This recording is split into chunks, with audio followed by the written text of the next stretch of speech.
Yan, magandang tanghali mga idol. Ito naman po ang mga taga Meralco. Ay sila po yung nagpuputol ng mga puno, mga idol. Mga nagpuputol po ng mga puno yung mga yan. Ay pa nga po yung isa sa taas. Ayun, taas. Madami po sila mga idol. Yung isang akasya nga po dun, pinutol nila yan yung taas nun. Tapos ngayon ay nililinis nila.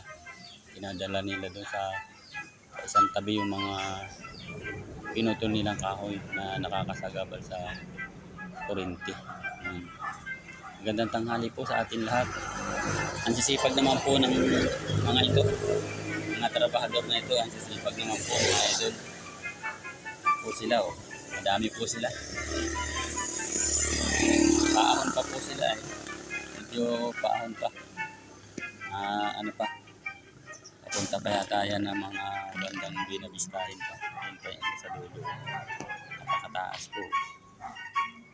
Yun po sa unahan, naputol na yung akasyang mataas. Yun po mga idol.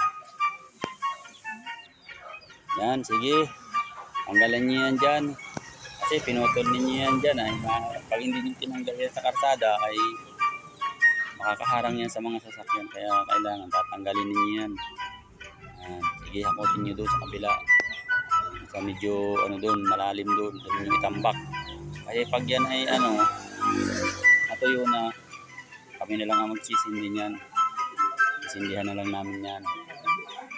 Sige. May tao, baka tamaan sa ulo. Ito pa si Pogi, tatapon din.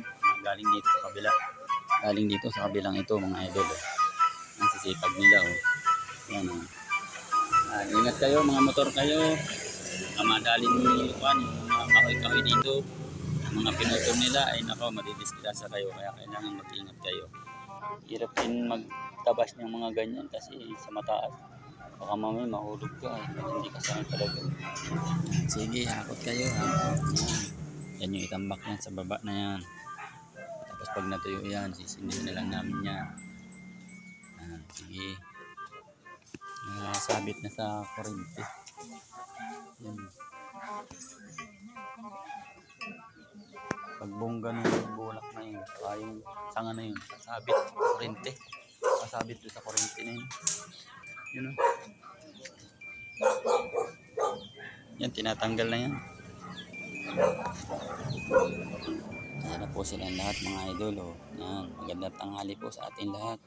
Ang sisipag naman po nila mga idol. Ingat-ingat po tayo sa pagtatabas sa puno at baka po kayo mahulog. God bless po, ingat po kayo.